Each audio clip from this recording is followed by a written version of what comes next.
Welcome back to another episode of the Casey Campbell Podcast. Casey Campbell with you, of course. Pleased to be joined by Jan Evans. How are you? I'm doing great. How about yourself? Doing well. So for this is since this is your first time on here, why don't you tell everybody what you do? I race super late models and pro late models. I live out in the Pacific Northwest, Wenatchee, Washington. Yeah. I work full time for my father at his used car dealership. I also build my own business. I have my own website I'm trying to work on right now. Um, and yeah. Yeah. For people that do not, follow racing out in the Pacific Northwest, I know obviously your family is very recognizable. Your dad is Garrett Evans, and your grandfather is the late Leonard Evans. I guess I mean I could ask how you got into racing, but I guess it's we kind of already know. But why don't you just explain how you kind of got into it? Yeah. Yeah. So, I mean, we'll kind of start from before I was born. Um, my dad, he's a West Coast Stock Car Hall of Fame inductee. He just got recently inducted in that. Um, when he was down racing at the Snowball Derby in the year 2000, he actually caught a red-eye flight home. I was born on December 4th, to make it for my birth. And he was saying that he raced from the Seattle airport down to Wenatchee to catch me. And he literally made it like a few minutes before I was born. So there's actually a newspaper article out there that the headline is Snowball Derby Baby, Garrett Evans, NASCAR stock car champion, um, birthed his son. Yeah. It's just sometimes you just it's just fate there like that. I'm like, wow, that's actually pretty cool. Um, so I know obviously, when did you kind of start racing and stuff like that? So, I kind of got into racing. The first time I ever hopped in a car, it was a quarter midget. I was 3 years old. My dad has a race car shop, and we got a little circle track in it. That's kind of carved out of our grass field. The throttle actually hung, it stuck, and I flew right into a fence because I didn't know how to turn it off because I was so young. And after that, I got really scared, so I didn't hop back in a quarter midget till another year, till about 4 or 5 years old. I started racing at Oakwood Arena. It's a little indoor arena. It's a dirt track. They kind of ride horses around there. Um, so I was too scared to go out. My parents actually motivated me. They told me, "We'll buy you a video game or something on the way home." To get you to do it. And I was still really scared. I was really scared of loud noises, actually.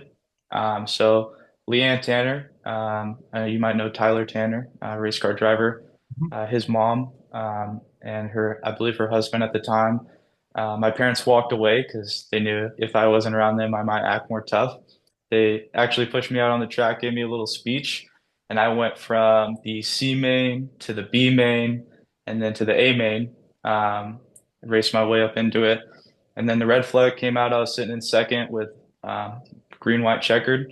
My dad came out and he taught me how to do the slingshot move. That was my first time hearing about that. And I passed the leader and I ended up winning the race. And after that, I was kind of addicted. Yeah. So, so I know that you've had a lot of success throughout your career, but I think obviously one moment that's going to stand out above the rest is, of course, the race that you won last year, the race that kind of bears your family's name. Your father Mhm. has not had a chance to win that, but you did. Of course, you were the winner last year of the historic Leonard Evans 150. Um, what did it mean to win that race and stuff like that? It meant a lot. My dad really wanted to win that race for my grandpa. My grandma actually passed away a little bit before that race, so it kind of just felt like a special time. I really felt like they were watching over me, kind of helping me throughout that race. I was also going through kind of a harder time in my life, and I really wasn't even thinking about winning the race, is because a lot of times I'm imagining like, hey, I'm gonna win this race, sitting in the shower every morning. I get so excited before my upcoming races. Um, but it just meant a lot to my family. We really wanted to get that one for my grandpa, and it ended up all working out. Yeah. Um, So, you know, really just how long have you been driving supers and pros for and all that? Yeah, so I started racing pro late models at 14 years old. I actually won my first pro late model race that year.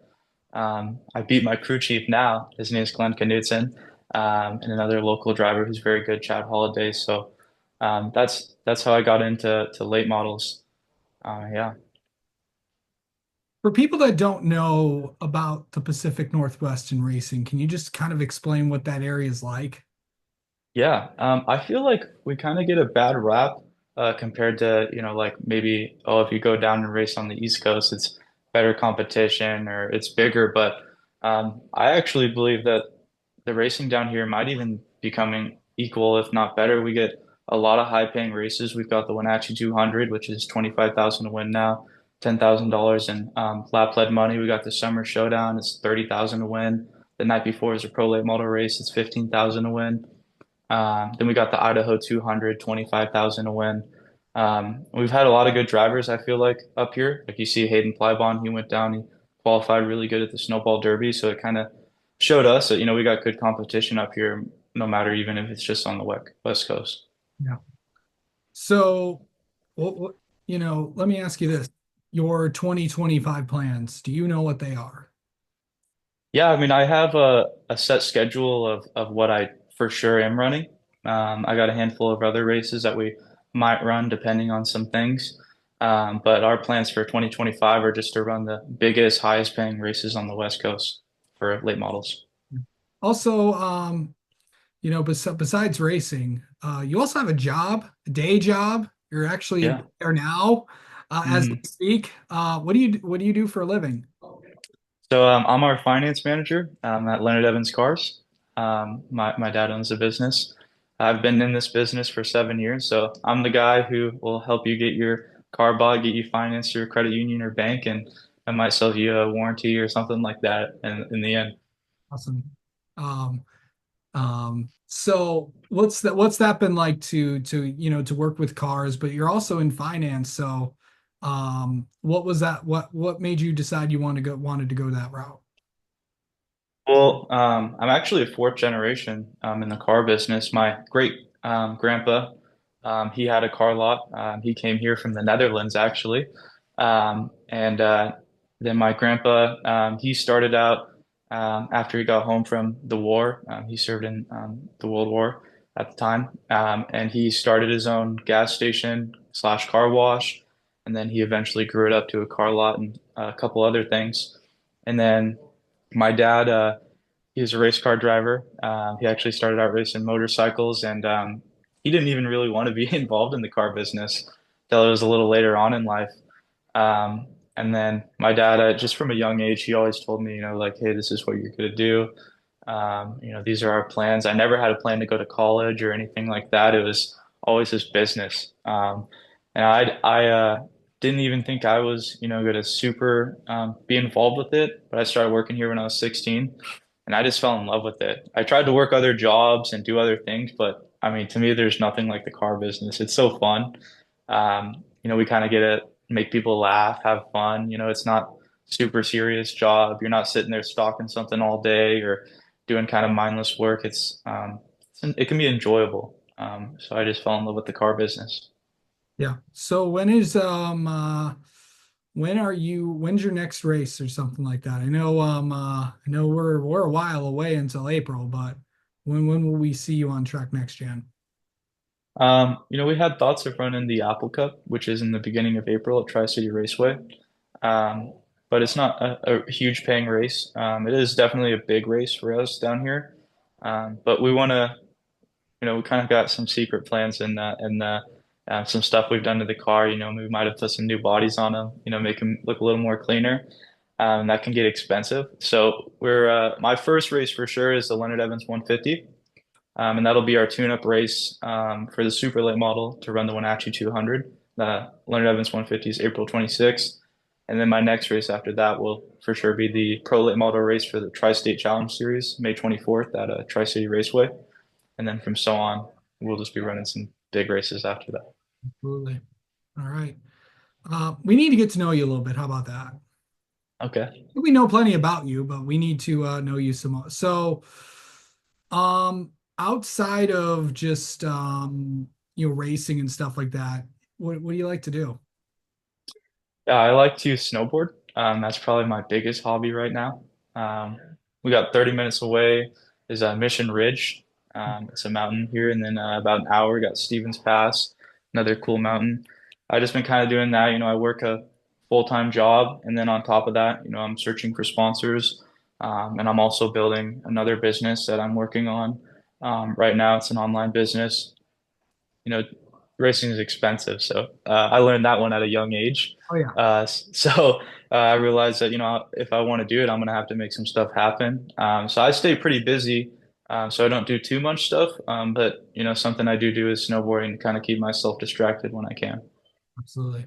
Um, let's see. Best what's your like what's the best track you think out in the Pacific Northwest?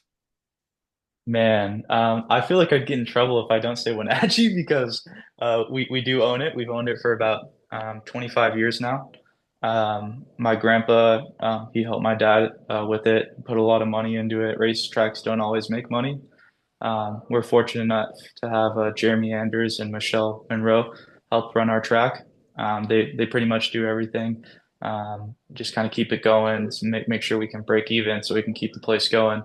So I'd say, Wenatchee would be an easy one to pick, but my personal favorite would be racing on the Big 5/8 at Evergreen Speedway. It's just so fun. I love Doug and Tracy Hobbs. They're great track owners. They take care of us drivers, and it's just a fun place to be at. Fun atmosphere, big crowd. They do figure 8 races there. It's just a really cool place. It's something special about that place. Um, and then finally, what's a place you always want to race at? Something that's kind of been on my mind lately. I always wanted to run the Snowball Derby. I got to race there once when I was 18. I wrecked my car in a test day. So I ended up kind of totaling it. So we went to a backup car and it just was not ready. So we didn't really make the race. So I definitely want to go back there someday. But another cool track is Winchester, the Winchester 400. I've always wanted to hold that rifle. That would be super cool. And it's super high bank, super fast. It would just be a fun place to go to. Plus, I love dirt sprint car racing, dirt midget racing. I'm just a big fan of heart. Like, I'll go camping at Skagit Speedway, watch the high limit races, the World of Outlaws, sleep in the back of my truck, maybe share a few beers with some friends, hang out and watch those races. But yeah, I'd probably say something on my mind has been the Winchester race. But we gotta do good over here, make sure our car's ready before we go run a big race like that, and also make sure we got enough money to get down there. Absolutely. All right. Well, Jan, thank you so much for the time as always, and best of luck this racing season. Yeah, thank you very much. Thank you for having me.